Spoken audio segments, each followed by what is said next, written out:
અંકલેશ્વર તાલુકાના ભાદી ગામમાં ગોવા ટેકરી નજીક આવેલ સ્થાનિક તળાવમાં અચાનક એક મગર દેખા દેતા સમગ્ર પંથકના ગ્રામજનોમાં ભારે ભય અને ચિંતાનો માહોલ સર્જાયો છે.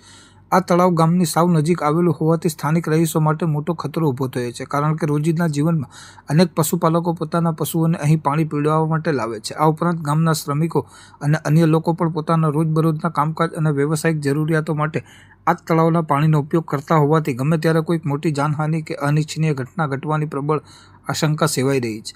મગરની હાજરીના કારણે ગામના લોકો તળાવ કિનારે જતા પણ ડરી રહ્યા છે.